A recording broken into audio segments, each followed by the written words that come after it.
Dan kita akan memperbarui informasi bagaimana kondisi terkini di jalur Gaza. Sudah ada relawan Mercy yang berada di Gaza, Palestina. Selamat malam waktu Jakarta, Fikri. Bagaimana untuk kondisi saat ini di sana?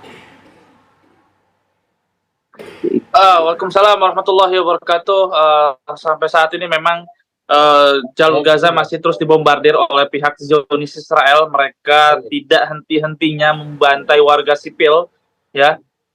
Sampai saat ini juga dari Kementerian Kesehatan Palestina tercatat lebih dari 22.600 warga syahid ataupun meninggal, di antara mereka dapat 326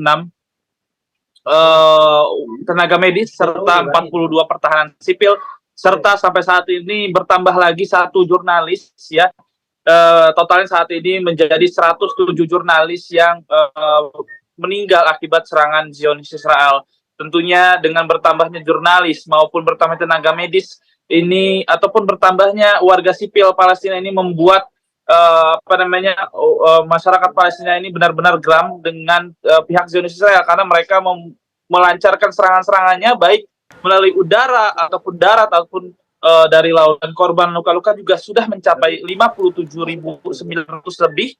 70% mereka adalah anak-anak dan perempuan, dan juga masih terdapat 7.000 warga yang kemungkinan mereka sudah meninggal dan masih bisa dievakuasi oleh petugas medis, karena memang mereka masih di bawah reruntuhan yang masih belum bisa karena belum bisa dievakuasi, sehingga banyak juga menimbulkan saat ini karena sudah masuki musim dingin, dan beberapa kali terjadi banjir, sehingga banyak sekali penyakit-penyakit yang ada di tempat kem-kem pengungsian. Kementerian Kesehatan Palestina juga terdapat 360.000 warga terjangkit penyakit, antara lain adalah infeksi pernapasan, diare, dan juga penyakit kulit kepada anak-anak terutama yang ada di kem-kem pengungsian di seluruh jalur Gaza. Dan sampai saat ini juga truk-truk bantuan yang masuk ke jalur Gaza juga masih terus dibatasi. Dari pengamat UNRWA juga atau dari UNRWA atau dari UN juga mengatakan kurang lebih setiap harinya hanya truk bantuan hanya kira-kira kurang lebih 100 truk bantuan saja, dan ini masih jauh dari kemungkinan, karena sampai saat ini masyarakat yang ada di jalur Gaza, terutama di kem-kem pengungsian, mereka mengalami krisis pangan, krisis air bersih, juga krisis tempat tinggal tentunya, karena untuk memenuhi krisis-krisis ini atau menghilangkan krisis-krisis ini memerlukan 1.000 truk bantuan setiap harinya untuk masuk ke jalur Gaza. Bukan hanya saja warga sipil yang mengalami krisis-krisis, namun rumah sakit pun saat ini mengalami krisis obat-obatan, karena jumlah korban terus bertambahan, warga yang mengalami luka-luka terus berdatangan ke rumah sakit, sehingga obat-obat semakin menipis, sehingga saat ini juga dokter-dokter yang ada di rumah sakit pun kewalahan untuk menangani korban luka-luka, dan masih banyak terjadi yang namanya pengobatan tanpa bius karena kekurangannya obat-obatan. Dan terdapat juga saat ini 30 rumah sakit, ya, 30 rumah sakit ini mengalami pemberhentian total atau tidak beroperasi, serta 150 institusi, maksud kami institusi kesehatan berhenti, serta 53 pusat kesehatan juga berhenti, serta terdapat juga 121 ambulan yang sampai saat ini mengalami kerusakan ataupun hancur total dan tidak bisa layak pakai oleh pihak medis.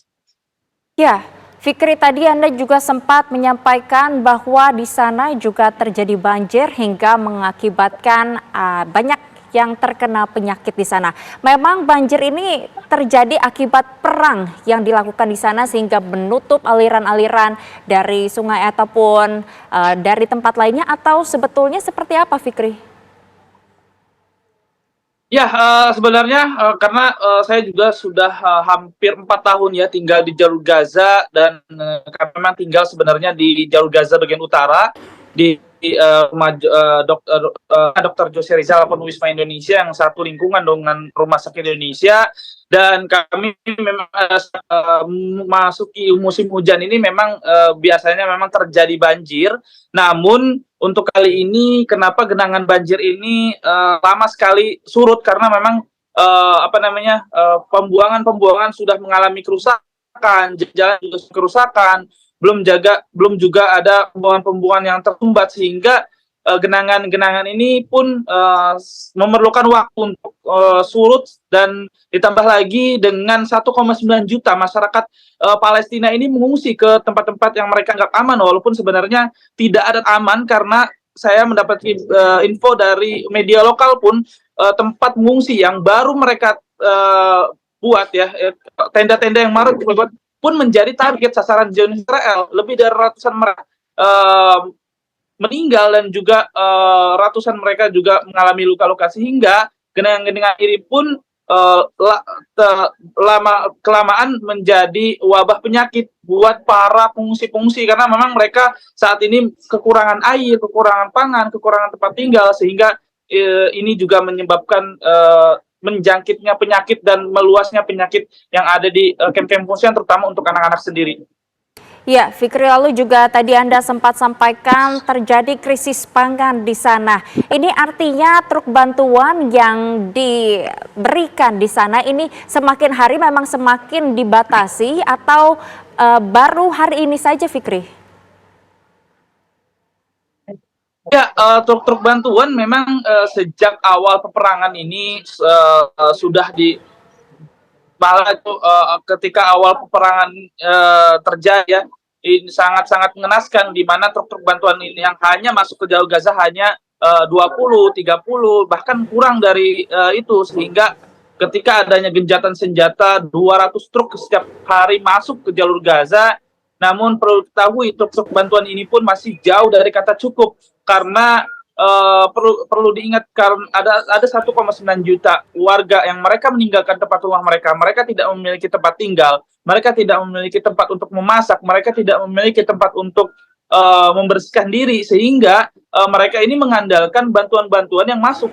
Namun bantuan-bantuan ini pun masih belum bisa merata ke kamp-kamp pengungsian yang ada di seluruh jalur Gaza, terutama di Gaza Utara ini sendiri, karena jarak yang cukup jauh dan serta keamanan yang cukup minim, ditambah lagi ada juga pihak UN juga sudah mengerahkan truk-truk bantuannya ke jalur Gaza Utara, namun truk-truknya pun ditembaki oleh pihak Zionis Israel, sehingga truk-truk bantuan ini pun berhenti sesaat saat ini, dan sampai saat ini juga mereka masih mengalami kelaparan ya, di mana banyak anak-anak yang mengantri di tempat-tempat NGO-NGO yang mereka membuat makanan siap saji, karena perlu ketahui saat ini yang sangat-sangat dibutuhkan bagi warga adalah makanan siap saji itu sendiri, karena mereka tidak memiliki dapur untuk memasak, sehingga mereka hanya mengandalkan organisasi-organisasi kemanusiaan ataupun pemerintah yang membuat makanan siap saji. Dan kami pun memang dari tim Mercy alhamdulillah